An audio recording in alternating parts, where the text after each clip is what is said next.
Bab 281. Sambil memikirkan hal ini, dia dengan santai mengeluarkan ramuan kelas raja dari cincin penyimpanannya. "Hei, kurcaci, tahukah kamu apa ini?" Pengawal berpakaian hitam melambaikan ramuan di tangannya dan berteriak. Namun, betapa terkejutnya dia, ramuan miliknya itu sama sekali tidak menarik perhatian si kurcaci. Dia hanya meliriknya dengan jijik. Bahkan tampak penuh penghinaan. Astaga, pengawal berpakaian hitam terbakar amarah. Dia hampir meledak secara langsung. Dia benar-benar dipandang rendah oleh kurcaci fana terkutuk ini. Namun, dia tetap menahan amarahnya dengan kuat. Lagi pula, menurutnya, mungkin kurcaci ini tidak bisa mengenali apa yang ada di tangannya. Jadi dia menahan amarahnya dan berkata langsung, "Sejujurnya, ini adalah ramuan, apalagi ini adalah ramuan kelas raja. Ramuan ini saja sudah merupakan harta yang tak ternilai bagi kalian manusia." Setelah berbicara, dia mengalihkan pandangannya ke arah Lu Benwei.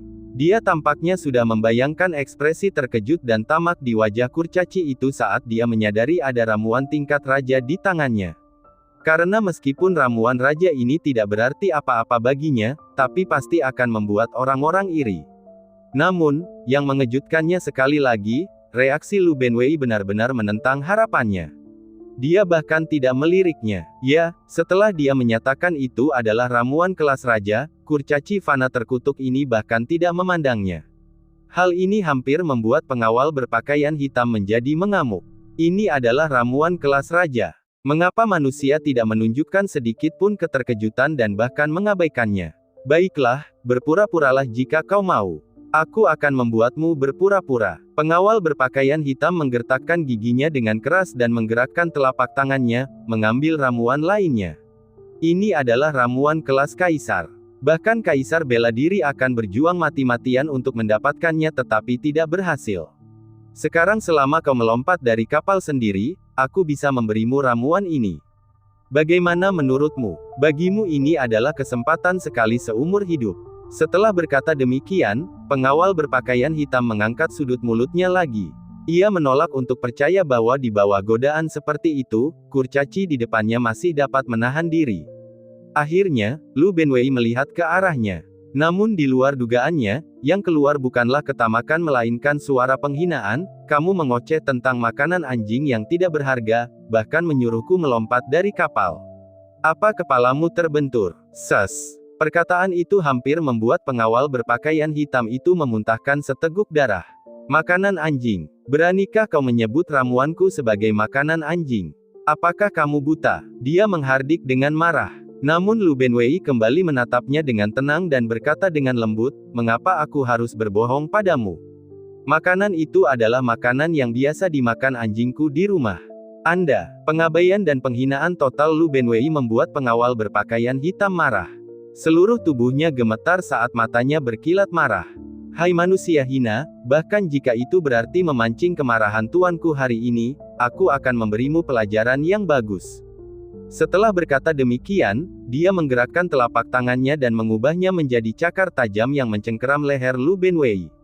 Namun di luar dugaannya, saat benda itu hendak mencengkeram Lu Benwei, dia memiringkan kepalanya sedikit.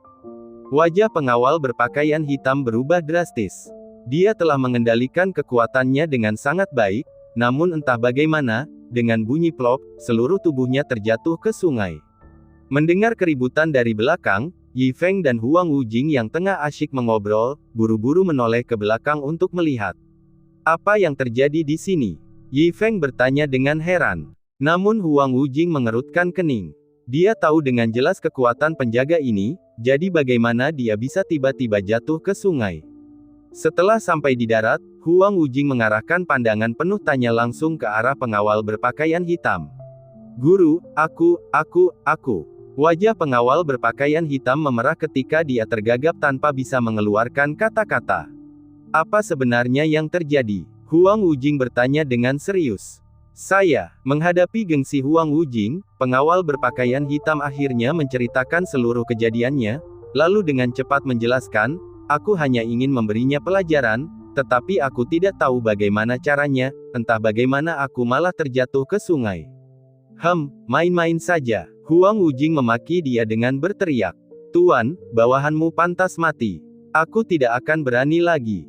Di bawah kekuatan Huang Wujing, keringat dingin mengalir di wajah pengawal berpakaian hitam karena dia bahkan tidak berani bernapas dengan keras sambil menundukkan kepalanya. Sebaiknya memang begitu. Huang Wujing melotot ke arahnya, matanya penuh amarah. Akan tetapi, yang membuatnya bertanya-tanya berulang kali adalah, selain kejadian ini, dengan kekuatan pengawal itu, bagaimana mungkin dia bisa jatuh ke sungai begitu saja? Tanpa disadari, dia mengarahkan tatapan matanya yang tajam ke arah pengawal Yi Feng, kurcaci pendek berjubah hitam. Dia mengamatinya dari atas ke bawah dengan hati-hati. Bab 282. Tetapi pada akhirnya, dia tidak dapat menemukan apapun darinya. Aneh sekali, gumam Huang Wujing dalam hati. Karena dengan kekuatannya sebagai penjaga Yunlang, bahkan jika dia menyembunyikan kultivasinya, mustahil baginya untuk secara tidak sengaja jatuh ke dalam air.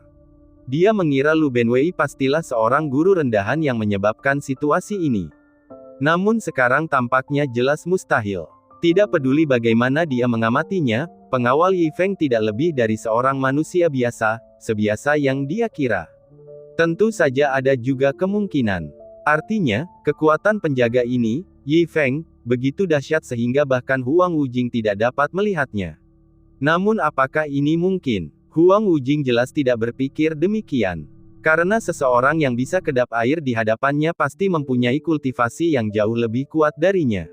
Namun, Huang Wujing tidak percaya bahwa orang seperti itu akan muncul di tempat seperti Nansha. Sepertinya ini semua salahmu sendiri, Huang Wujing menegur dengan tegas. Aku peringatkan sekali lagi, kalau kau menyinggung perasaan orang lain lagi, pergilah ke tebing Wuxin sendirian. Yunlang berkeringat dingin, berulang kali meminta maaf, dan berjanji tidak akan menyinggung lagi. Malam pun tiba. Huang Wujing kembali menyewa perahu besar. Di haluan kapal, 4 gadis muda ramping dan berpakaian indah mengelilingi Yi Feng dan Huang Wujing. Di tengah gelak tawa dan kegembiraan, mereka menikmati pemandangan indah di sepanjang sungai, bersenang-senang. Di sudut kabin, Lu Benwei menggendong anjingnya, memperhatikan pemandangan di haluan, matanya dipenuhi kebencian.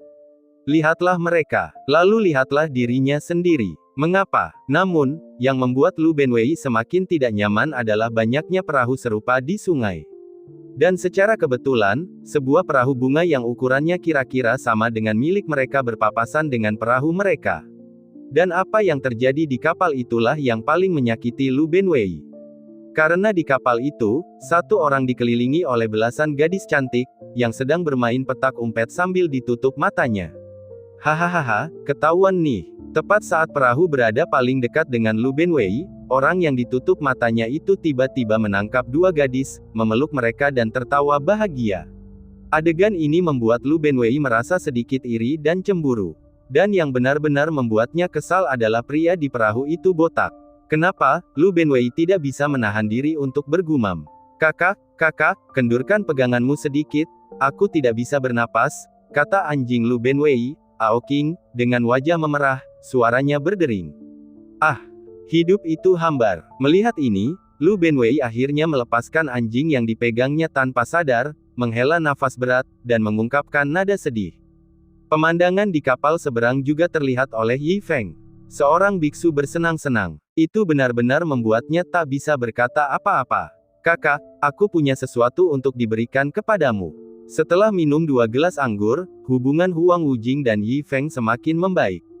Dia meletakkan gelasnya dan mengeluarkan liontin giok dari sakunya. Apa yang Anda lakukan dengan ini, Tuan? Yi Feng menatap liontin giok di tangan Huang Wujing, bertanya dengan bingung. Tidak apa-apa, aku hanya merasa kita sudah menjadi teman baik, jadi aku ingin memberimu hadiah. Huang Wujing tersenyum dan berkata dengan santai. Anda, Tuan. Namun, mata Yunlang melebar dan dia tidak bisa menahan diri untuk berseru ketika melihat liontin giok ini. Karena orang lain mungkin tidak mengetahui fungsi liontin giok ini, tetapi dia sangat mengetahuinya. Ini adalah harta yang sangat berharga. Memakainya dapat secara otomatis melindungi pemakainya, dan bahkan dapat menahan serangan dari seorang martial venerable. Harta karun seperti itu, bahkan Yunlang sendiri tidak banyak memilikinya, namun para petinggi memberikannya kepada orang biasa. Hal ini langsung membuatnya merasa tidak nyaman. Huang Wujing diam-diam menatap Yunlang dengan tegas, dan Yunlang tidak berani berbicara lagi. Adik, ingatlah, kamu harus selalu membawa Liontin Giok ini bersamamu. Di masa depan, kamu akan tahu niat baikku padamu. Huang Wujing menyerahkan Liontin Giok itu ke tangan Yi Feng dan menjelaskan dengan sungguh-sungguh. Namun, dia tidak menjelaskan terlalu banyak. Karena dia tidak ingin memberi terlalu banyak tekanan pada Yi Feng, dan tindakannya sepenuhnya karena dia peduli padanya. Bagaimanapun, Yi Feng hanyalah orang biasa, dan di dunia kultivasi ini, ia pasti akan menghadapi bahaya. Dengan Liontin Giok ini, ia akan terbebas dari rasa khawatir. Kakak, kamu benar-benar terlalu sopan. Kamu bahkan memberiku sebuah souvenir. Yi Feng menerima Liontin Giok itu dan dengan cepat mengungkapkan rasa terima kasihnya. Dia berpikir dalam hati bahwa Huang Wujing benar-benar terlalu sopan. Dia bahkan memintanya untuk membawa Liontin Giok itu bersamanya. Tampaknya dia adalah orang yang menghargai persahabatan. Namun dia juga memahami prinsip timbal balik. Setelah berpikir sejenak, dia mengeluarkan sebuah patung kayu kecil dan meletakkannya di atas meja. Adik, apa ini? Huang Wujing menatap patung kayu berbentuk manusia di atas meja. Saudaraku, ini adalah patung Calabash Brothers yang aku ukir. Yi Feng tersenyum. Calabash Brothers. Huang Wujing tampak bingung. Pokoknya, ini cuma perhiasan kecil. Di saat yang sama, ini juga hadiah yang kuberikan padamu. Demi persahabatan kita, kamu juga harus membawanya dan jangan lupakan aku. Yi Feng tersenyum dan mendorong Calabash Brothers ke arah Huang Wujing. Huang Wujing tercengang. Dia tahu bahwa Yi Feng salah paham mengenai niatnya membawa benda itu. Namun dia tidak mengungkapkannya dan malah bekerja sama dengan Yi Feng sambil berkata sambil tersenyum, baiklah, aku juga akan membawanya. Aku tidak akan pernah melupakan adik laki-lakiku. Setelah berkata demikian, dia menyingkirkan Calabash Brothers. Tentu saja, dalam hatinya, dia hanya menganggap barang ini sebagai kenang-kenangan. Bab 283. Namun, hati Yunlang mendengus dingin. Dia penuh permusuhan terhadap Yi Feng. Apakah kau benar-benar berpikir apa yang diberikan yang terhormat kepadamu adalah semacam souvenir? Dasar bodoh. Di masa depan, saat kau tahu seperti apa Liontin Giok ini, kau pasti akan ketakutan setengah mati. Dalam 2 hari ke depan, Huang Wujing mengajak Yi Feng bermain kemana-mana di dekatnya. Adik kecil, katakan padaku, kemana lagi kamu ingin pergi yang belum pernah aku ajak? Aku akan mengantarmu ke sana. Huang Wujing berkata sambil tersenyum. Memang ada, tapi apakah itu akan merepotkanmu, kakak? Yi Feng bertanya dengan malu. Tidak masalah, katakan saja. Bahkan jika itu di surga, selama adikku bahagia, aku akan membawamu ke sana. Huang Wujing tertawa. Kalau begitu, aku harus merepotkan kakak. Setelah berkata demikian, Yi Feng mengeluarkan peta dan menunjukkannya kepada Huang Wujing. Kakak, ini dia. Di sini, melihat tempat yang ditunjuk Yi Feng, ekspresi Huang Wujing langsung menjadi berwarna. Yunlang menunjukkan ekspresi jijik. Dia benar-benar tidak tahu ketinggian langit atau ketebalan bumi, sebenarnya ingin pergi ke sana tanpa melihat apakah dia memiliki kualifikasi.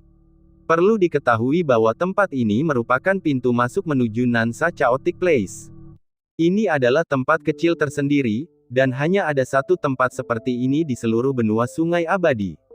Oleh karena itu, para kultivator jahat dari seluruh benua, serta para buronan yang dicari oleh sekte-sekte besar, berkumpul di sini. Pendeknya, ada berbagai macam ikan dan naga di sini, dan bahkan beberapa kekuatan besar asli Nansa tidak berani masuk begitu saja ke dalam. Dan kamu, manusia biasa, benar-benar ingin berlari ke dalam. Apakah kamu merasa sudah hidup terlalu lama atau bagaimana? Ada apa, kakak, apakah ada masalah? Yi Feng bertanya dengan ragu saat melihat perubahan ekspresi Huang Wujing. Adik kecil, apakah kamu benar-benar ingin pergi ke sini? Huang Wujing bertanya dengan serius. Yah, saat seseorang masih hidup di dunia ini, pergi ke lebih banyak tempat tidak akan salah. Dan menurut peta, hanya ada satu objek wisata di seluruh wilayah Nansa, jadi setidaknya aku harus mampir. Yi Feng menjelaskan sambil tertawa. Objek wisata, ekspresi Huang Wujing menjadi lebih rumit. Jadi ternyata adik laki-lakinya mengira tempat ini adalah objek wisata. Dia benar-benar tidak tahu harus berkata apa. Baiklah, karena adikku ingin pergi, aku akan mengantarmu ke sana. Setelah memikirkannya, Huang Wujing mengangguk setuju. Walaupun di matanya adik laki-lakinya ini tampak agak bodoh, ketika dia memikirkannya, dia cukup iri dan menghargai kebodohan Yi Feng. Karena di dunia seperti ini, ketidaktahuan seringkali merupakan hal paling berharga yang dapat dimiliki seseorang. Kalau begitu, terima kasih banyak, kakak. Yi Feng mengucapkan rasa terima kasihnya. Adik kecil, jangan berbasa-basi. Karena aku berasal dari sana. Huang Wujing tertawa, karena aku sudah berjanji padamu, aku pasti akan mengajakmu berkeliling lengkap ke objek wisata ini. Jelas sekali, dia belum mengungkapkan kebenaran sepenuhnya kepada Yi Feng. Karena dia tidak ingin menyurutkan semangat Yi Feng dan ingin mewujudkan keinginannya. Dan dengan status dan kekuatannya, bahkan di tempat yang kacau itu, dia yakin dia bisa menjamin keselamatan Yi Feng. Dia akan menganggapnya sebagai objek wisata dan mengajak Yi Feng berkeliling. 1 hari kemudian, Huang Wujing membawa Yi Feng ke pintu masuk tempat yang kacau itu. Itu benar-benar dibuat dengan pengerjaan supernatural. Yi Feng takjub melihat semuanya, karena apa yang tersaji di hadapannya adalah puncak gunung terjal dengan gua besar di dasarnya. Begitu kita melewati gua ini, kita akan tiba di tempat yang ingin kau tuju. Itu pasti akan memuaskanmu. Huang Wujing tertawa. Setelah mengatakan itu, Huang Wujing membawa Yi Feng ke gua gunung. Gua itu tidak sedalam yang dibayangkan Yi Feng. Setelah kurang dari 100 meter, dia merasakan matanya berbinar saat dunia baru muncul di hadapannya. Puncak-puncak menjulang tinggi ke awan-awan dan burung-burung berkicau di antara bunga-bunga harum. Dalam kabut tipis yang mengambang di udara ada perasaan spiritualitas yang menyegarkan, seolah-olah seseorang berdiri di atas awan. Tidak heran tempat ini bisa menjadi tempat wisata yang indah. Yi Feng berpikir dalam hati. Huang Wujing hanya tersenyum. Pemandangan di tempat yang kacau itu memang indah. Tidak ada tempat lain di Nansha yang bisa menandinginya. Namun, di balik keindahan itu, tersimpan bahaya yang dahsyat dan mematikan. Pada saat itu, ia melihat banyak sekali mata yang menatap ke arah mereka. Di antara mata-mata itu ada orang-orang dari beberapa golongan di tempat yang kacau itu, serta beberapa orang jahat dan pembudidaya liar. Setiap orang yang memasuki tempat ini tidak luput dari mata dan telinga di sini. Namun, bagi mereka yang masuk untuk pertama kalinya, ini sudah hampir berakhir. Karena para pembudidaya jahat dan liar yang bersembunyi di balik bayangan pasti akan merampok dan membunuh mereka. Apakah seseorang memiliki kekuatan untuk menerobos dan menyatu dengan bagian dalam juga menjadi tanda kualifikasi. Yang lemah. Sesampainya di sini, hanya layak untuk menjadi persembahan. Jaga orang-orang itu. Catatan, jangan membuat suara apapun, kalau-kalau itu akan mengejutkan adikku. Huang Wujing melambaikan tangannya dan mengirimkan transmisi suara ke Yun Lang. Yun Lang mengangguk, lalu diam-diam menghilang tanpa jejak. Huang Wujing cukup yakin menyerahkan semuanya pada Yun Lang. Ia tersenyum pada Yi Feng, adik kecil, begitu kita melewati pegunungan ini, ada sebuah kota. Saat kita sampai di kota itu, aku jamin kau akan benar-benar terkejut. Setelah mengatakan ini, Huang Wujing mengajak Yi Feng menjelajahi pegunungan. Sepanjang perjalanan, ia juga memperkenalkan beberapa tanaman unik di sana, serta beberapa pemandangan yang fantastis. Hal ini membuat Yi Feng sangat puas. Ia merasa perjalanan ini sudah sepadan. Namun, pegunungan yang cerah itu perlahan berubah suram, lalu kabut pun naik. Huang Wujing mengamati keadaan sekelilingnya dengan aman namun tidak menyadari adanya sesuatu yang aneh, sebab munculnya kabut di pegunungan tersebut bukanlah sesuatu yang istimewa. Yang membuatnya mengerutkan kening adalah setelah sekian lama pergi, Yun Lang masih belum kembali. Ini sangat tidak teratur. Dengan kekuatan Yun Lang, menyelesaikan orang-orang itu seharusnya semudah membalikkan telapak tangannya. Adik kecil, pelayanku yang pergi tadi belum kembali. Kita tunggu saja di sini. Merasakan firasat buruk yang tidak dapat dijelaskan, Huang Wujing berkata kepada Yi Feng. Tidak masalah, lebih baik menunggu sebentar. Yi Feng tertawa dan berkata demikian. Kakinya sudah lelah berjalan. Kelompok itu menunggu di sana. Tetapi apa yang tidak diduga Huang Wujing adalah bahkan setelah menunggu lama, Yun Lang masih belum kembali. Hal ini akhirnya menyebabkan wajah Huang berubah serius. Krisis yang tak terduga perlahan muncul dari hatinya. Karena dia tahu betul bagaimana Yun Lang menangani masalah. Jika dia pergi begitu lama, pasti ada sesuatu yang besar terjadi. Hanya apa? Apa yang terjadi? Bab 284. Saat firasat buruk itu bertambah kuat, Huang Wujing tidak bisa lagi duduk diam. Saudara-saudara, kalian tunggu saja di sini. Aku akan pergi mencarinya, kata Huang Wujing. Tidak masalah, hati-hati ya saudaraku, kata Yi Feng sambil berdiri. Kau tak perlu khawatir tentangku, tapi jangan bertindak gegabah apapun yang terjadi. Tetaplah di sini dan tunggu aku. Kau mengerti? Huang Wujing berulang kali menasihati. Baiklah saudaraku, jangan khawatir. Yi Feng berkata tergesa-gesa. Melihat Yi Feng mengangguk, Huang Wujing akhirnya menghela napas lega dan berjalan menuju kabut.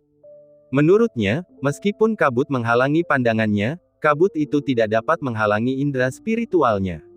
Namun saat berikutnya, ekspresinya berubah. Karena ia telah salah menilai, kabut ini sebenarnya menghalangi indera spiritualnya juga. Jelas ini bukan kabut biasa, melainkan semacam formasi atau tabu. Huang Wujing bahkan samar-samar merasakan bahwa ini ditujukan padanya. Hal ini membuatnya sangat serius. Untuk beberapa saat ia juga tidak tahu bagaimana harus menanggapinya, karena penglihatan dan indera spiritualnya terpengaruh, bahkan ia menjadi buta. Dan satu-satunya cara untuk menghadapi situasi ini adalah beradaptasi terhadap perubahan dengan konstan. Dengan pemikiran ini, dia dengan tegas berbalik kembali. Segera, dia melihat Yi Feng, Lu Benwei dan anjing mereka menunggunya di sana. Dia bergegas berjalan mendekat. Namun baru 2 langkah, dia merasakan krisis dahsyat menerjangnya. Merasakan bahaya ini, Huang Wujing mengerahkan kekuatannya yang setara dengan Martial Emperor tanpa ragu. Dengan gerakan telapak tangannya, dia melancarkan serangan telapak tangan yang kuat ke arah depan. Ledakan. Ruang di depannya tiba-tiba mengeluarkan suara gangguan yang keras. Huang Wujing mengeluarkan gerutuan teredam, kekacauan melanda tubuhnya. Untungnya, rasa krisis telah hilang. Namun, Huang Wujing tidak berani bergerak lagi. Ekspresinya sangat serius. Karena serangan terakhir itu jelas dipancarkan oleh semacam formasi tabu, dan mampu melancarkan serangan sekuat itu, jelas itu adalah formasi pembunuhan. Tidak perlu memikirkannya, dia sekarang terjebak dalam formasi pembunuhan. Dia mengangkat kepalanya untuk menatap Yi Feng. Tentu saja, Yi Feng yang awalnya berdiri dan hendak menyambutnya telah menghilang. Maka ia langsung menilai bahwa ini bukan nasib buruknya, dan secara tidak sengaja melangkah ke dalam formasi pembunuh. Namun, ada seseorang yang sengaja menargetkannya, pertama-tama menggunakan formasi ilusi untuk membatasi penglihatan dan indera spiritualnya, lalu menggunakan formasi hantu untuk memikatnya selangkah demi selangkah ke dalam formasi pembunuhan yang telah diatur sebelumnya. Skema yang dipikirkan secara matang ini benar-benar sempurna dalam desainnya. Tes, Huang Wujing, kami sudah lama menunggumu, akhirnya kami berhasil mendapatkanmu.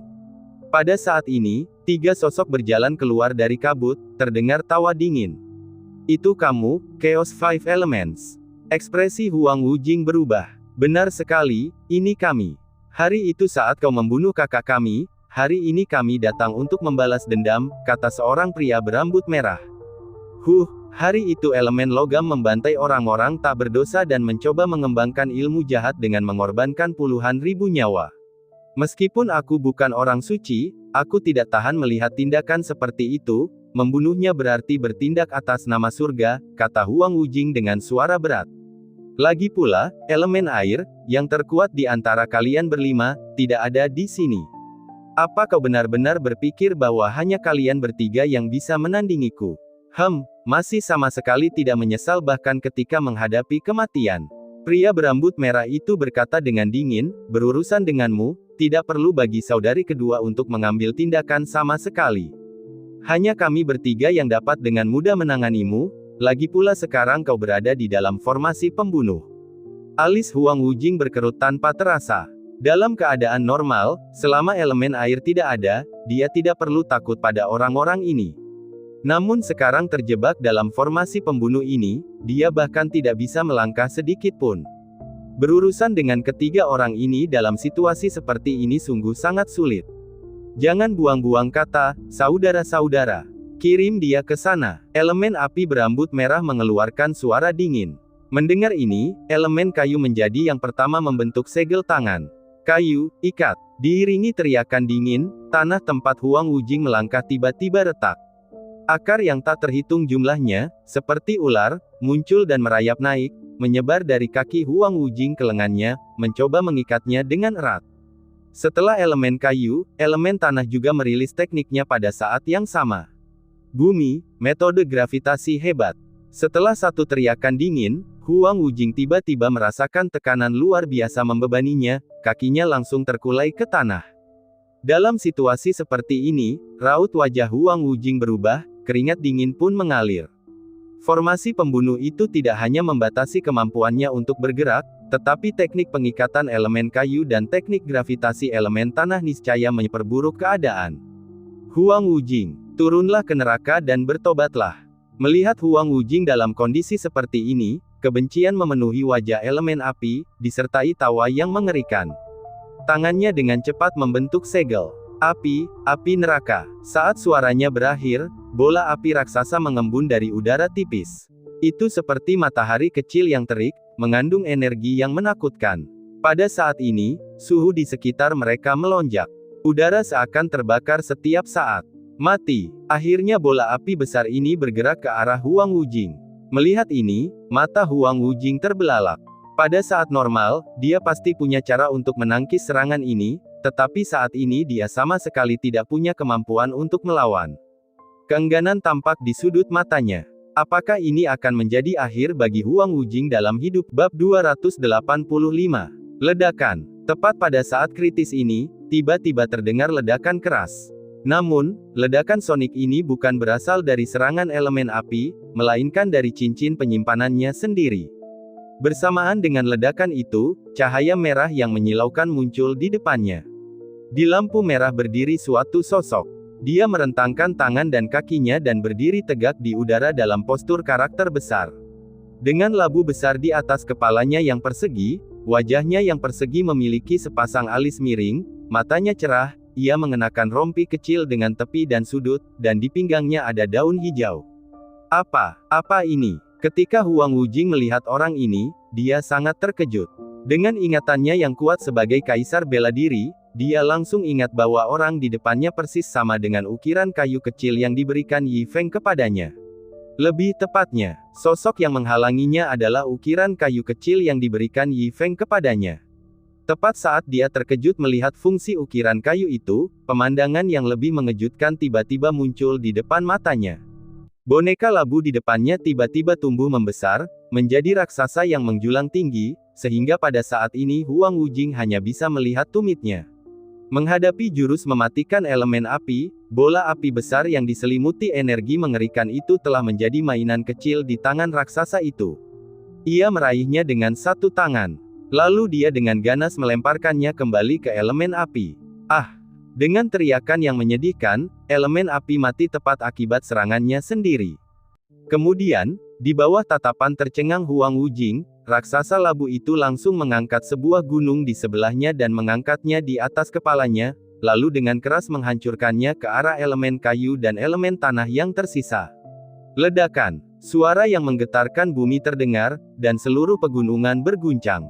Elemen kayu dan elemen tanah hancur berkeping-keping di bawah gunung tanpa sempat berteriak. Semua ini terjadi dalam sekejap, menyebabkan Huang Wujing tidak sempat bereaksi sebelum elemen api dan dua lainnya musnah tanpa jejak. Gulu. Huang Wujing menelan ludah.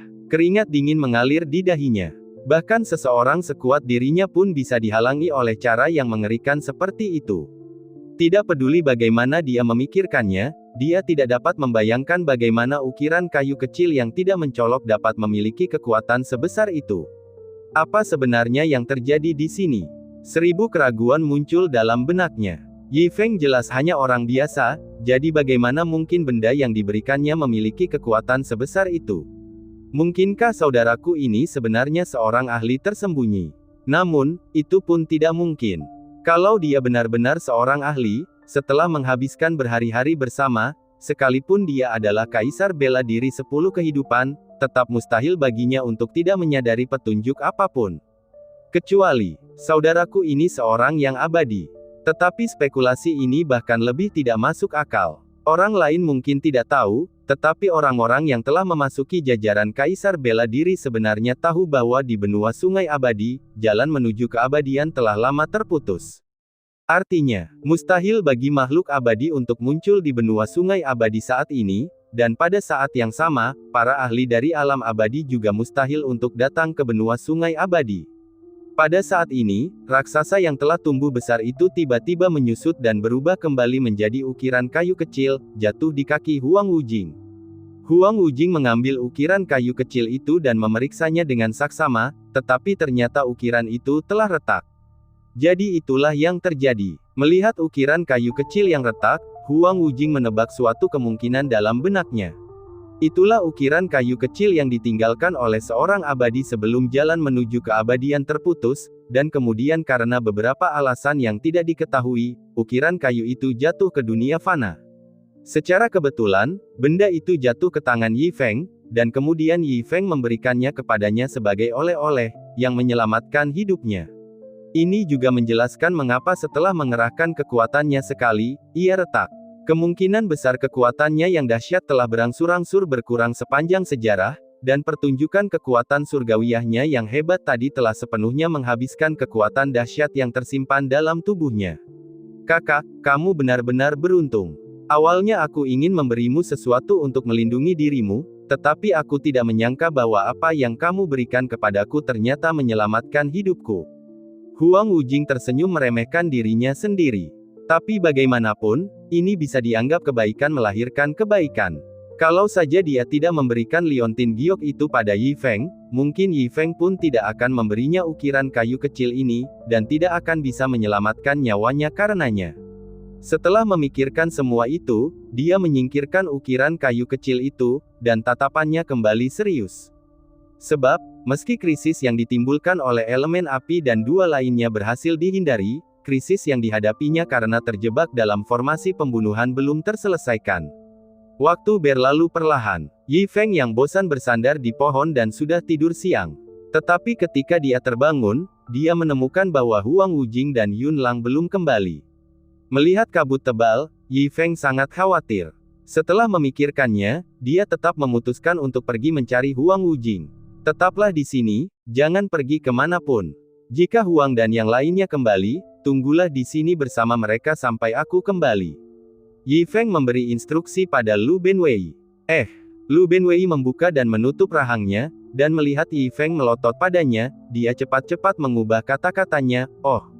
Melihat Lu Benwei telah setuju, Yi Feng memanggil anjingnya dan berjalan menuju kabut. Tentu saja, ia berani berjalan tanpa rasa takut ke dalam kabut karena ia membawa anjingnya. Jadi, meskipun ia tidak dapat menemukan jalan, anjingnya seharusnya masih dapat mengikuti jejak baunya. Maka, Yi Feng pun berjalan dan berjalan di tengah kabut bersama anjingnya. Akhirnya anjing itu menggonggong. Mendengar ini, Yi Feng segera menoleh ke sekelilingnya, dan tiba-tiba menyadari ada sosok yang berdiri di sana dalam kabut tebal di depannya. Dilihat dari siluetnya, itu seharusnya Huang Wujing. "Kawan!" Yi Feng segera berteriak keras. Dengan indera yang sangat tajam seperti kekuatan seorang kaisar bela diri, Huang Wujing langsung mendengar teriakan Yi Feng. Dia tidak menyangka bahwa Yi Feng benar-benar menemukan jalan ke sini untuk mencarinya. Namun pada saat berikutnya, wajahnya berubah drastis. Karena Yi Feng benar-benar berjalan ke arahnya. Bab 286. Hal ini membuat Huang Wujing langsung berubah warna. Perlu diketahui bahwa di sekitar sini, terdapat barisan pembantaian besar. Terlebih lagi, tingkat kesulitan susunan pembunuh ini jauh melampaui harapannya. Selama masa setelah Huo Xing dan yang lainnya meninggal, dia telah mencoba berkali-kali tetapi masih tidak berdaya melawan susunan pembunuh ini. Sebuah susunan pembunuh yang bahkan membuat dia, seorang kaisar bela diri, tidak berani bergerak setengah langkah. Jika Yi Feng, orang biasa, menyerbu masuk, dia pasti akan mati tanpa keraguan. Selain itu, karena susunan pembunuh seperti itu tidak dapat dilihat atau disentuh, Huang Wujing buru-buru berteriak, "Adik kecil, jangan mendekat, ada susunan pembunuh." "Apa itu?" Yi Feng menajamkan telinganya dan berteriak. "Ada barisan pembunuh." Huang Wujing berteriak. "Jarum apa?" Yi Feng berteriak lagi. "Ada barisan pembunuh." Wajah Huang Wujing menjadi semakin cemas. Ada apa? Yi Feng masih tidak mendengar dengan jelas. Susunan pembunuh, susunan pembunuh, susunan pembunuh. Huang Wujing begitu cemas hingga dia menghentakkan kakinya. Tetapi Yi Feng yang masih belum mendengar dengan jelas, menggaruk kepalanya. Buat apa ribut-ribut hanya untuk mengatakan sesuatu, bukankah lebih baik kalau langsung saja mengatakannya? Setelah memikirkan hal ini, dia tidak lagi peduli dengan apa yang diteriakkan Huang Wujing, dan berjalan langsung ke arahnya. Melihat ini, wajah Huang Wujing tampak muram. Dia diam-diam mengira semuanya sudah berakhir. Memikirkan penampilan menyedihkan yang akan dialami Yi Feng di bawah susunan pembunuh itu, dia menunjukkan ekspresi kesakitan. Namun, tak terduga, yang tidak disangkanya adalah Yi Feng berhasil melewatinya dengan lancar. Adegan ini seketika membuat Huang Wujing tercengang. Mengapa ini terjadi? Mengapa susunan pembunuh ini tidak berlaku untuk Yi Feng? Mungkinkah Yi Feng masih belum berada dalam jangkauan susunan pembunuh, jadi belum terpicu? Tepat saat dia tengah memikirkan hal itu, dia terkejut ketika tiba-tiba mendapati sebuah wajah berada dekat di depannya. Ternyata saat dia lengah, Yi Feng sudah berjalan mendekatinya. Kulihat Yi Feng menepuk pundaknya dan berkata, Hei, saudara, apa yang kau lakukan di sini dengan linglung? Aku sudah berusaha keras mencarimu, tetapi kau juga cukup pintar. Kau tahu bahwa akan mudah tersesat jika berkeliaran di tengah kabut. Jadi, kau menunggu di sini. Ketak. Pada saat ini, Huang Wujing sangat terkejut hingga jantungnya hampir melompat keluar.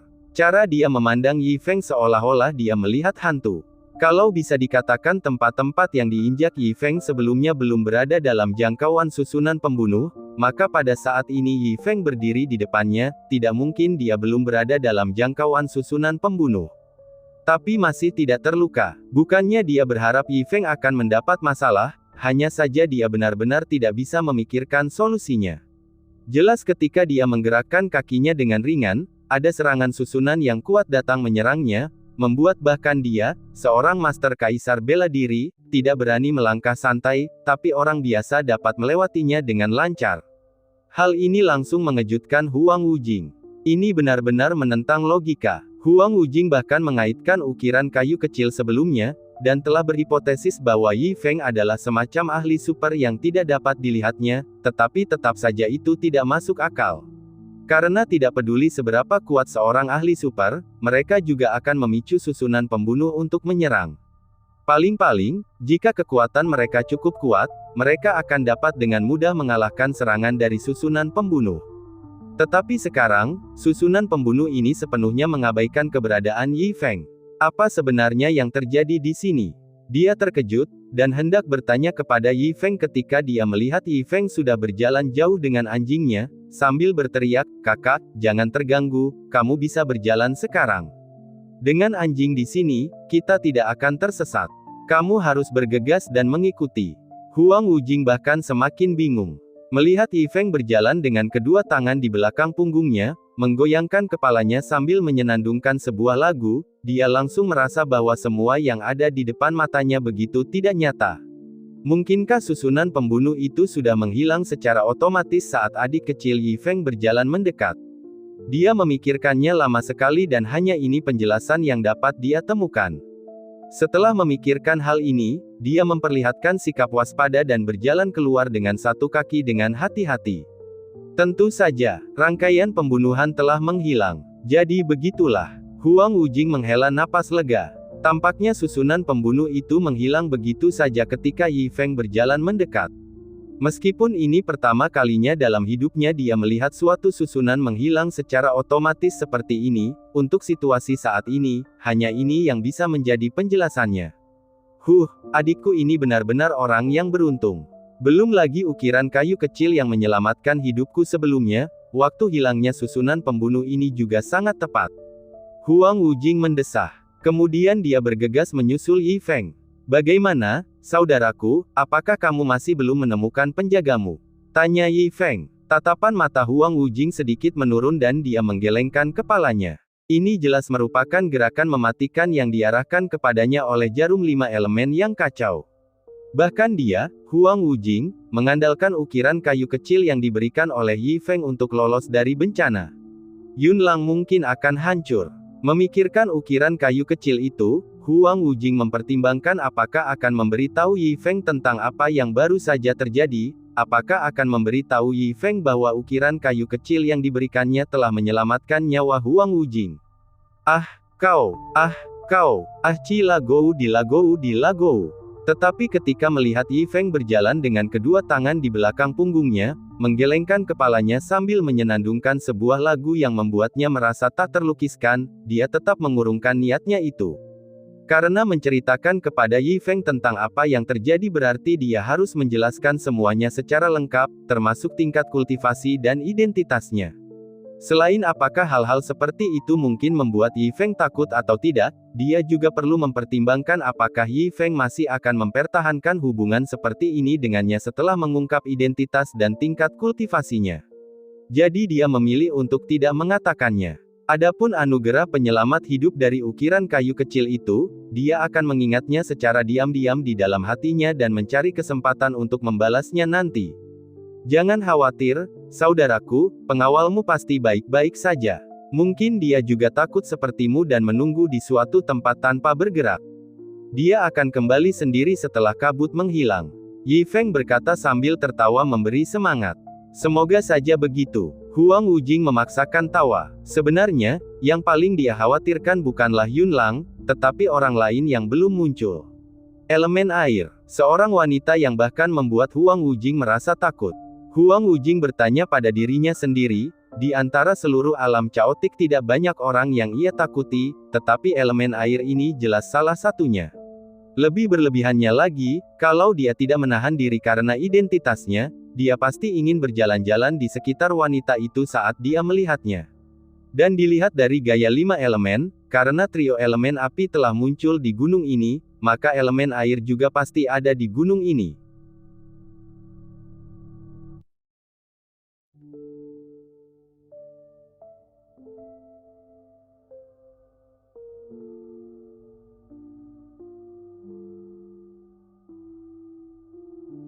Bab 287. Karena wanita itu ada di gunung ini, berarti cepat atau lambat, dia akan bertemu dengannya. Kesampingkan dulu kematian elemen logam, kalau saja wanita itu tahu elemen kayu, elemen api, dan elemen tanah juga sudah mati, kedua belah pihak pasti akan bertarung sampai mati saat mereka bertemu. Memikirkannya saja sudah membuatnya sakit kepala. Karena ketika berhadapan dengan wanita ini, dia sama sekali tidak memiliki rasa percaya diri. Di bawah pohon, Lu Benwei sedang duduk di tanah, bosan setengah mati. Mendesah. Sangat membosankan. Dia mendesah, lalu mengeluarkan sebuah manik-manik dari pakaiannya dan memainkannya di tanah. Bro, jangan mendesah. Biar aku tampilkan pertunjukan untuk menghiburmu. Seekor kelabang merangkak keluar dari lengan bajunya dengan menjilat dan berkata, lalu menegakkan tubuhnya dan mulai menggulung manik-manik itu secara melingkar. Angin malam, caramu menggulung manik-manik itu terlihat persis seperti kumbang kotoran yang menggulung bola kotoran. Apa yang bisa dilihat? Kau seharusnya berhenti mempermalukan dirimu sendiri, kata Lu Benwei sambil menggelengkan kepalanya. Bro, aku hanya ingin menghiburmu karena kamu terlihat sangat bosan. Kalau kamu masih tidak senang, kamu bisa bermain denganku. Nightwind, si kelabang berkata dengan nada menjilat. Lu Benwei menatap tajam ke arah Nightwind dan berkata dengan tidak sabar, apa gunanya mempermainkanmu? Yang kuinginkan adalah seorang gadis, kau tahu maksudku. Aduh, aku bahkan tidak tahu sudah berapa lama sejak terakhir kali aku menyentuh seorang bayi. Sementara si kerangka dan si kelabang sedang mengobrol santai, sesosok tubuh melesat keluar dari kabut. Sosok itu adalah Yunlang yang telah lama pergi. Fiuh, akhirnya ketemu juga. Kabut ini tidak biasa. Yunlang menghela napas lega. Dia telah menyelesaikan tugasnya sejak lama, tetapi karena kabut ini telah menghalangi penglihatan dan indranya, dia tidak dapat menemukan Huang Wujing dan yang lainnya. Namun, ketika dia menyadari orang yang ditemuinya adalah Lu Benwei, wajahnya langsung menjadi gelap. Hei, cebol, katakan padaku, di mana tuanku? Tanya Yunlang dengan wajah dingin. Lu Benwei melotot padanya dan mengabaikannya sama sekali. Yunlang langsung dipenuhi amarah. Baiklah, dasar cebol, aku akan melupakan kejadian di sungai itu. Tapi sekarang kau berani mengabaikanku lagi. Dia benar-benar marah. Tepat saat dia hendak memberi pelajaran pada Lu Benwei saat tidak ada orang lain di sekitarnya, dia tiba-tiba melihat sesosok tubuh tinggi perlahan berjalan keluar dari kabut di depannya. Dia berpakaian minim dengan fitur wajah yang indah. Yang paling menarik perhatian adalah rambut peraknya yang terurai di bahunya seperti air terjun yang megah. Namun, wanita ini langsung membuat wajah Yun Lang berubah drastis, seolah-olah dia melihat hantu. Dia sama sekali tidak menyangka akan bertemu wanita ini di sini. Yun Lang memberi hormat kepada senior elemen air. Saya tidak tahu apakah senior ada di sini. Mohon maafkan Yun Lang atas segala pelanggaran yang telah dilakukan. Saya akan segera pergi. Yun Lang menyapa wanita itu dengan tangan terkatup. Dia lalu menatap Lu Benwei dan memberi isyarat dengan matanya, lalu berteriak, "Si cebol, ayo kita pergi, cepat ikut aku." Namun, Lu Benwei tampaknya tidak mendengarnya sama sekali. Ia menatap kosong ke arah wanita yang mendekat, tanpa sadar bergumam, "Gadis yang cantik sekali. Aku ingin menghabiskan malam bersamanya." Brengsek. Mendengar perkataan Lu Benwei hampir membuat jiwa Yun Lang ketakutan keluar dari tubuhnya. Pada saat ini, dia berharap bisa mencekik Lu Benwei sampai mati. Dasar cebol yang sombong dan tidak tahu diri. Seharusnya dia tahu siapa yang sedang dihadapinya, tetapi dia berani mengatakan hal-hal seperti itu tanpa malu-malu. Yun Lang tersenyum meminta maaf kepada wanita itu dengan keringat dingin di dahinya, "Senior, saya akan segera membawanya pergi." Setelah berkata demikian, dia meraih telapak tangan Lu Benwei, ingin membawanya pergi. Namun sebelum dia sempat melangkah, sebuah suara geli keluar dari mulut wanita itu. "Kamu adalah laki-laki Huang Wujing, bukan?" Yun Lang membeku di tempat seolah tersambar petir. Senyum pahit muncul di wajahnya. Dia mengira wanita itu tidak mengenalinya, jadi dia ingin mengambil kesempatan ini dan segera membawa Lu Benwei pergi dari tempat ini bersamanya. Namun dia tidak menyangka bahwa dengan satu kalimat saja, wanita itu mampu mengungkap jati dirinya. Mengingat tuannya bagaikan api dan air terhadap wanita ini, mungkin tidak ada cara lain baginya untuk pergi sekarang. Senior memang punya mata yang tajam. Yun Lang hanya mengurungkan niat untuk melarikan diri dan berbalik sambil tersenyum. Namun wanita itu tetap mengabaikan Yun Lang dan malah menatap lurus ke arah manik-manik di tangan Lu Benwei. Alasan dia muncul di sini juga karena dia tertarik oleh aura manik-manik ini. Inti iblis Kaisar Iblis. Dan inti iblis yang memiliki atribut air pada saat itu. Itu adalah harta yang tak ternilai baginya. "Senior, saya tidak keberatan tinggal, tapi orang kerdil di sebelah saya ini hanyalah manusia biasa yang kebetulan bepergian bersama. Bisakah dia diizinkan pergi?" kata Yun Lang kepada wanita itu. Pada saat yang sama, dia menundukkan kepalanya dan berbisik kepada Lu Benwei, "Si cebol, sebenarnya aku masih tidak begitu menyukaimu, tetapi masalah ini memang tidak ada hubungannya denganmu. Aku akan berusaha sekuat tenaga untuk menemukan cara agar kamu bisa melarikan diri. Jika kamu berhasil melarikan diri, pergilah temui tuanku jika memungkinkan dan ceritakan kepadanya apa yang terjadi di sini. Jika kamu tidak dapat menemukan tuanku, pergilah sejauh mungkin dari tempat ini, dan jangan pernah kembali." Namun wanita itu masih mengabaikan Yun Lang. Matanya yang cerah masih terpaku pada inti iblis di tangan Lu Benwei. Kemudian, dia perlahan mengangkat kakinya yang panjang dan sempurna dan berjalan menuju Lu Benwei. Melihat ini, wajah Yun Lang berubah. Dia menggertakkan giginya dan berdiri di depan Lu Benwei, berkata, "Senior, aku sudah mengatakan dia hanya manusia biasa yang tidak ada hubungannya dengan masalah kita. Tolong biarkan dia pergi." Bising. Wanita itu akhirnya menunjukkan kesabarannya. Saat suaranya jatuh, setetes air tiba-tiba muncul entah dari mana dan dengan cepat berubah bentuk menjadi telapak tangan transparan. Ia menamparkan wajah Yun Lang dengan keras. Pada saat itu, mata Yun Lang terbelalak saat dia terjatuh ke tanah dengan mulut berbusa. "Orang bodoh tak berguna sepertimu ingin memiliki semacam kehadiran di sini. Dan dia membutuhkan orang bodoh tak berguna sepertimu untuk membantunya melarikan diri." Wanita itu menatap Yun Lang dengan pandangan meremehkan sebelum mengalihkan pandangannya ke Lu Benwei, mengerutkan kening saat bertanya, "Tuanku, siapakah Anda?" Bab 288. Lu Benwei tergeletak di tanah sambil berbusa mulutnya dan melototkan matanya lebar-lebar.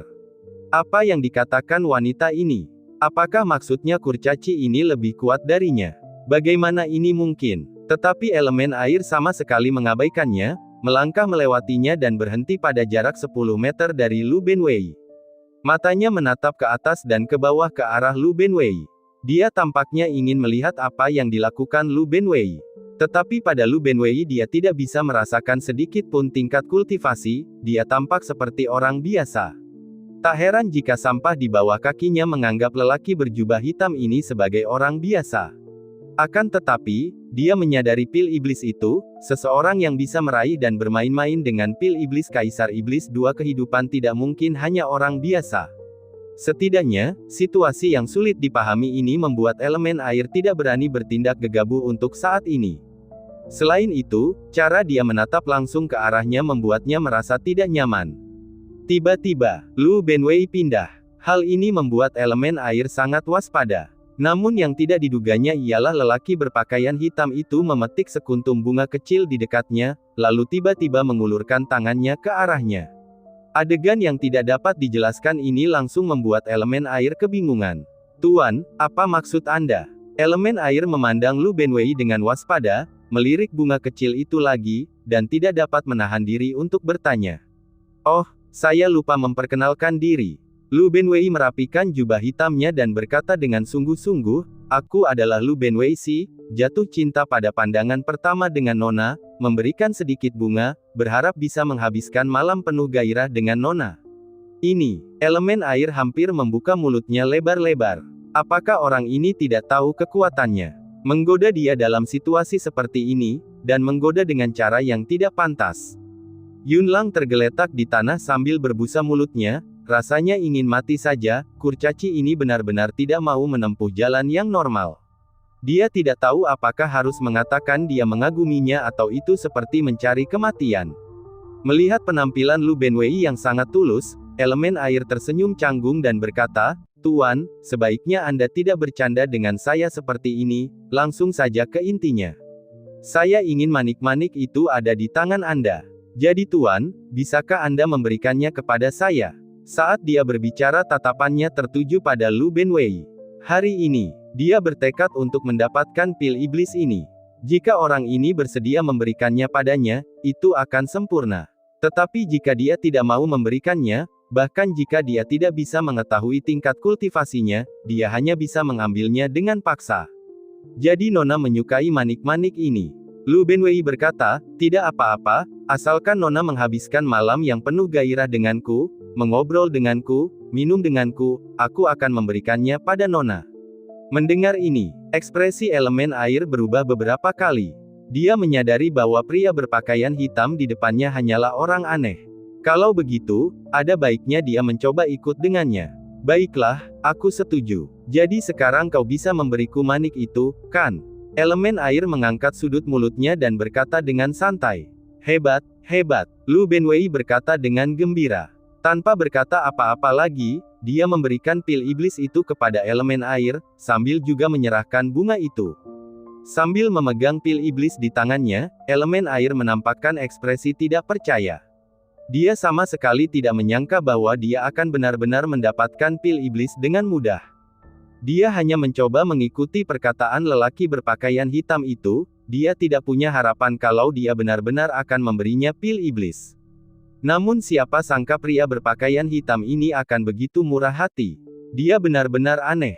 Dia merasa sangat gembira. Dengan pil iblis ini, mungkin dia bisa membuat terobosan. "Nona, kemarilah dan duduklah.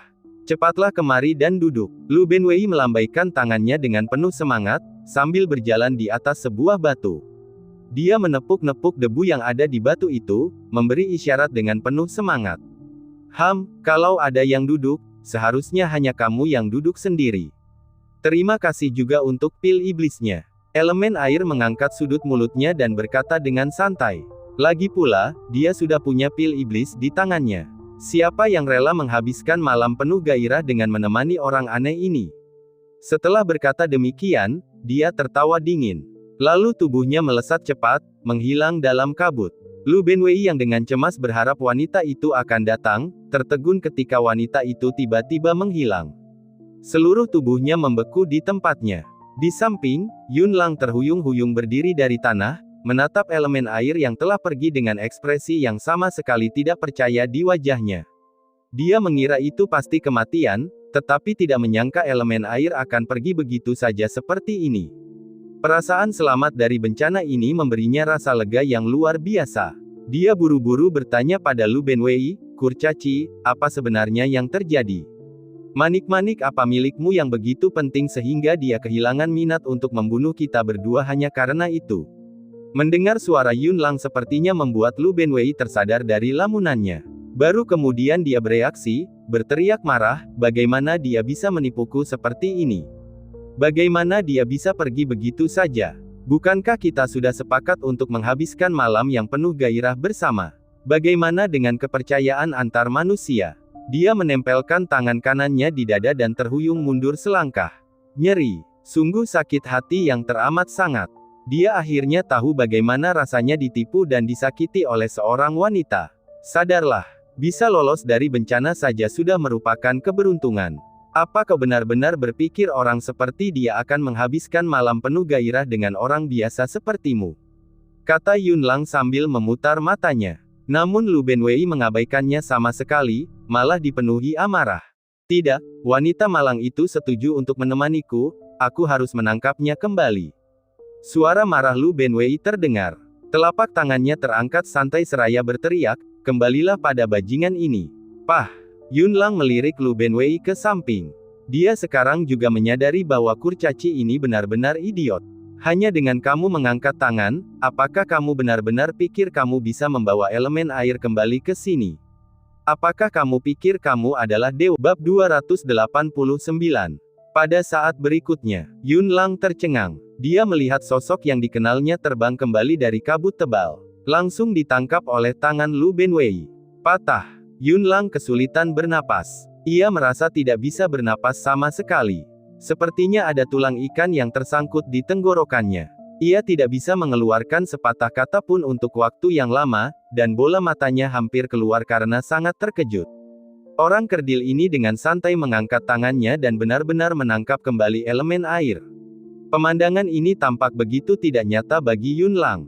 Itu bahkan sepenuhnya membalikkan kognisinya. Namun faktanya ada di depannya. Apa yang dilihatnya dengan mata kepalanya sendiri tidak dapat dipalsukan, tidak peduli betapa tidak dapat dipercayanya hal itu. Dia langsung mengerti bahwa cebol ini adalah seorang yang sangat kuat. Begitu kuatnya hingga dia tidak berani membayangkannya. Lagi pula, siapakah elemen air? Dia baru saja ditangkap kembali dengan mudah olehnya. Dan ketika ia ingat bagaimana ia pernah mengatai orang lain dengan sebutan cebol dan sampah satu persatu, keringat dingin pun mengalir di punggungnya. Kakinya, menyedihkan sekali, terguncang tak terkendali. Giginya, juga tidak bisa menahan diri untuk tidak berceloteh.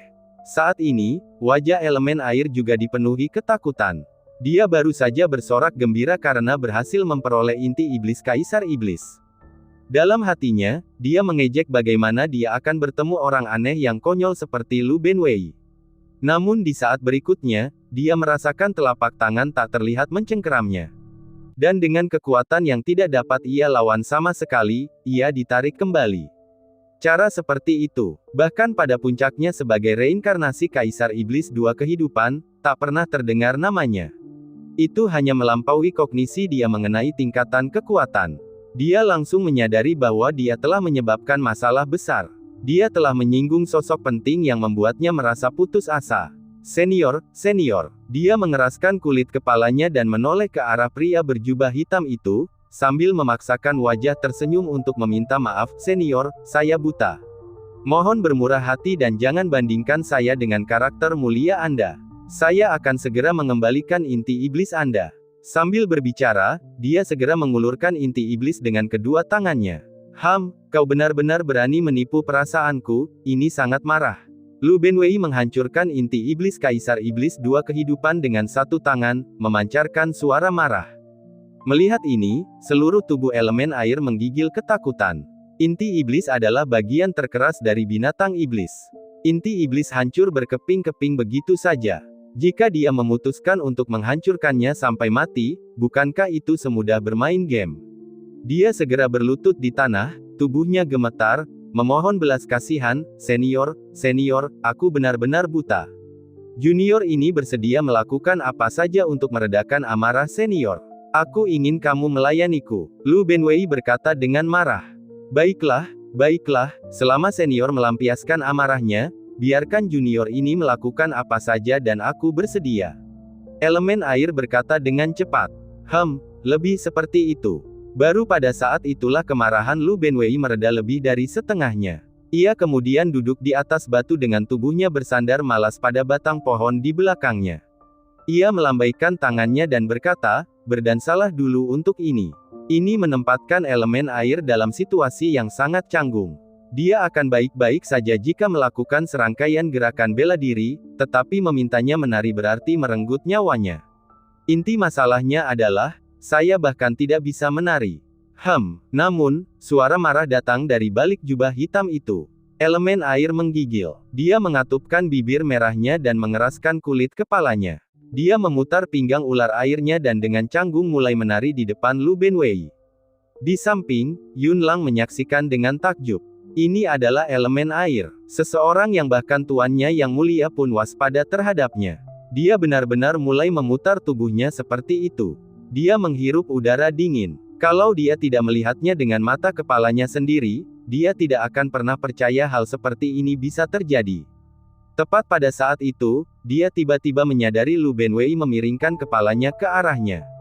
Dia menggigil. Gedebuk. Secara refleks, kakinya jatuh ke tanah. Dia punya firasat. Jika dia tidak melakukan ini, dia akan mati dengan sangat menyedihkan. Ada anggur? Lu Benwei bertanya. Ya. Yun Lang segera mengeluarkan anggur terbaiknya dan membawa beberapa gelas anggur lalu memberikannya kepada Lu Benwei. Lu Benwei mengisi penuh cangkirnya, lalu berteriak, kalian berdua, minumlah bersamaku, suasananya pasti bagus. Melihat ini, elemen air dan Yun Lang buru-buru mengambil cangkir. Keduanya diam-diam berdenting gelas, hanya untuk membuat tuan di depan mereka senang.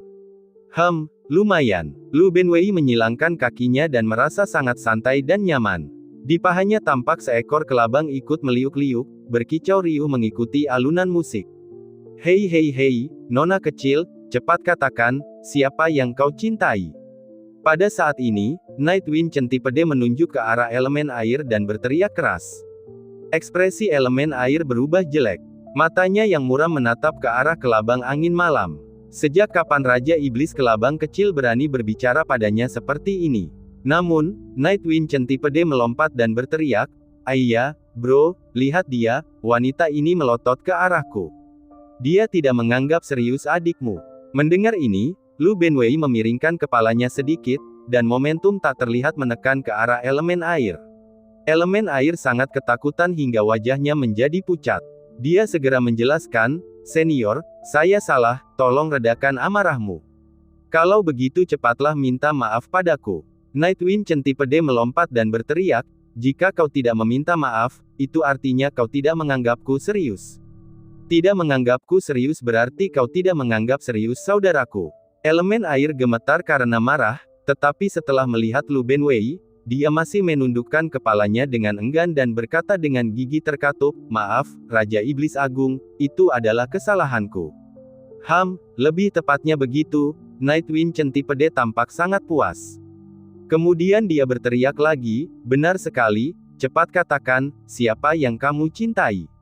Saya. Pada saat ini, elemen air benar-benar hampir menangis, tetapi merasakan aura nyata dan tak nyata dari Lu Benwei, dia mengeraskan kulit kepalanya dan berkata, cintai senior. Lu Benwei langsung gembira mendengar kalimat ini. Dia dengan lembut membelai cangkang keras angin malam dan mengangguk santai, berkata, tidak buruk, kelabang kecil, sangat pengertian. Mendengar hal itu, kelabang angin malam menegakkan tubuh kecilnya, membusungkan dadanya, tampak sangat puas. Kemudian dia mengalihkan pandangannya ke Yun Lang lagi dan berteriak, wah, siapa yang paling tampan? Yun Lang menggigil, dan langsung bereaksi dan berkata, melapor kepada Raja Iblis Agung, itu yang paling tampan. Lumayan, anak itu tahu apa yang baik untuknya. Kelabang angin malam mengangguk puas. Lu Benwei juga bersandar ke belakang dengan perasaan sangat puas. Ia melambaikan tangannya dan berteriak, terus mainkan musiknya, terus menari. Setelah bergegas beberapa saat, Yi Feng dan Huang Wujing akhirnya kembali tidak jauh dari Lu Benwei bersama anjing itu. Tetapi meskipun Huang Wujing berusaha sekuat tenaga menutupinya, Yi Feng tetap menyadari ada yang tidak beres dengan Huang Wujing. Bro, kelihatannya suasana hatimu sedang tidak bagus. Yi Feng bertanya. Saya baik-baik saja. Huang Wujing dengan paksa menunjukkan senyuman, tetapi di kedalaman matanya masih ada warna yang pekat. Karena elemen air belum muncul, hatinya masih gelisah. Masalah besar ini, dia benar-benar tidak tahu bagaimana menghadapinya. Sebenarnya, dia sudah memutuskan bahwa setelah kabut menghilang, dia akan terlebih dahulu mengirim Yi Feng keluar dari tempat yang kacau itu. Dengan begitu, jika mereka bertemu elemen air nanti, itu tidak akan melibatkan Yi Feng. Atau lebih tepatnya, akan lebih mudah bagi Huang Wujing sendiri untuk melarikan diri. Bab 290. Mereka berdua, bersama seekor anjing, akhirnya kembali ke kamp. Sekilas, mereka melihat Lu Benwei bersandar di batang pohon, tampak hampir tertidur dan santai. Di sampingnya, ada seorang wanita yang tatapan punggungnya membangkitkan berbagai pikiran, berlutut setengah membungkuk dan menepuk pahanya. Di tanah, gelas anggur kosong dan kendi anggur berserakan. Aroma sisa anggur yang tertinggal sepertinya memberi kesan sesuatu telah terjadi di sini beberapa saat yang lalu. Saudaraku, kamu benar-benar tahu bagaimana cara bersenang-senang sebagai seorang penjaga, kata Huang Wujing sambil tersenyum. Ya, sungguh menyenangkan, jawab Yi Feng, ekspresinya netral namun matanya yang muram menatap tajam ke arah Lu Benwei yang hampir tertidur. Dia ingin melihat berapa lama tengkorak sialan ini bisa melayang di depannya. Huang Wujing menggelengkan kepalanya, tidak tahu bagaimana Yi Feng berhasil membawa seorang wanita ke tempat seperti ini, tetapi itu bukan urusannya. Namun, saat dia melihat Yun Lang, dia merasakan sedikit kegembiraan di hatinya. Dia mengira Yun Lang dalam bahaya besar, tetapi dia tidak menyangka dia akan kembali tanpa cedera. Dia mendekati Yun Lang dan berbisik, Yun Lang, apa yang sebenarnya terjadi? Mengapa kamu butuh waktu lama untuk kembali? Pemimpin yang terhormat, kabut yang tiba-tiba muncul di pegunungan menghalangi semua indraku dan membuatku terlambat, jawab Yun Lang sambil menundukkan kepala. Kabut ini tidak seperti apapun yang pernah kutemui sebelumnya. Benar-benar luar biasa. Sungguh luar biasa, kata Huang Wujing dengan ekspresi serius. Oh, mungkinkah Anda sudah menemukan sesuatu, pemimpin yang terhormat? Yun Lang bertanya dengan cepat. Bukan saja aku sudah menemukan sesuatu, tapi itu akan segera terjadi pada kita, kata Huang Wujing dengan suara berat, lalu melanjutkan ceritanya kepada Yun Lang tentang pertemuan dengan sekelompok orang dari elemen api dan formasi yang mereka temui. Sialan orang-orang dari elemen api itu, beraninya merencanakan melawan pemimpin yang terhormat, kata Yun Lang dengan marah. Orang-orang dari elemen api sudah mati, jadi itu tidak penting lagi. Namun, yang membuatku khawatir adalah elemen air yang belum muncul, Huang Wujing mendesah. Serangan elemen air sulit dipahami, dan kultivasi mereka sedikit lebih tinggi dariku. Aku tidak bisa tenang menghadapi ancaman ini. Jadi, aku punya tugas untukmu. Saat kabut di pegunungan menghilang, cepat bawa Yi Feng dan yang lainnya pergi dari tempat ini. Kalau tidak, jika elemen air datang mencari kita, aku khawatir mereka akan terjebak dalam baku tembak. Mendengar ini, wajah Yun Lang menampakkan ekspresi penuh arti saat dia berkata, pemimpin yang terhormat, mengenai elemen air, saya pikir Anda mungkin terlalu khawatir. Apa maksudmu? Huang Wujing bertanya dengan tegas. Pemimpin yang terhormat, mengapa Anda tidak pergi dan melihat siapa wanita yang menepuk pahanya itu? Kata Yun Lang dengan nada yang dalam. Wanita itu menepuk pahanya. Huang Wujing menoleh untuk melirik wanita yang membelakanginya dan menjawab dengan suara berat, apa yang menarik dari seorang wanita? Katakan saja terus terang, aku tidak punya kesabaran untuk menahan rasa penasaranmu. Percayalah, Yang Mulia, perhatikan baik-baik, dan Anda pasti akan kagum. Kata Yun Lang penuh arti. Wajah Huang Wujing menunjukkan kemarahan. Bagaimana mungkin Yun Lang masih menggodanya di saat seperti ini? Namun, melihat ekspresi misterius di wajah Yun Lang, rasa penasaran menguasai dirinya, dan dia mendekat untuk melihat sekilas penampilan wanita itu. Dia melihatnya dengan jelas. Memang, dia cukup cantik. Namun kecantikan hanyalah kecantikan. Dia tetaplah wanita biasa. Apa masalahnya? Tidak, tunggu. Namun di saat berikutnya, tiba-tiba ia teringat sesuatu, ia membelalakkan mata dan melihat lagi. Apa ini? Brengsek. Begitu Huang Wujing melihat dengan jelas penampilan wanita itu, ekspresinya yang tadinya marah berubah menjadi sangat terkejut. Dia melompat berdiri di tempat, mengumpat dengan keras. Elemen air. Wanita yang sedang memijat kakinya sebenarnya adalah elemen air. Bagaimana ini mungkin? Seolah-olah ada petir yang meledak dalam pikiran Huang Wujing, menyebabkan badai keheranan dan ketidakpercayaan.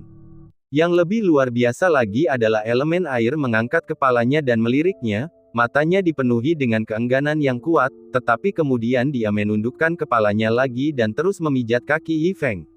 Apa yang sebenarnya terjadi? Huang Wujing benar-benar tercengang. Apakah ini masih elemen air yang sama yang membuatnya gelisah siang dan malam? Dia melangkah cepat ke arah Yunlang, meraihnya, dan menariknya ke samping. Dengan ekspresi cemas, dia bertanya dengan mendesak, "Katakan padaku, apa yang sebenarnya terjadi? Apa yang terjadi? Bagaimana ini bisa terjadi?" Melihat ekspresi mendesak Huang Wujing, Yunlang memaksakan senyum pahit. Dia sudah lama menduga Huang Wujing akan bereaksi seperti ini. Lagi pula, bahkan dia, saksi mata, merasa tidak percaya saat mengingat apa yang telah terjadi. Kemudian, di bawah tatapan tajam Huang Wujing, Yunlang menceritakan semua yang terjadi secara rinci. Apa? Setelah mendengarkan, Huang Wujing terengah-engah. Dengan lambaian tangannya, dia telah menangkap elemen air, yang telah menghilang tanpa jejak. Bukan hanya Yunlang, bahkan dia, sebagai penguasa, belum pernah mendengar metode seperti itu. Itu tidak pernah terdengar dan tidak pernah terlihat. Jadi, apakah ini berarti pengawal Yi Feng ini adalah ahli super tersembunyi? Lalu, siapa orang ini? Saat mereka bertanya-tanya, mereka mendengar umpatan Yi Feng di dekatnya. "Bajingan, bajingan, aku membuatmu murahan, membuatmu murahan." Mendengar makian itu, Huang Wujing dan Yunlang menoleh dan melihat pemandangan yang sangat tidak dapat dipercaya.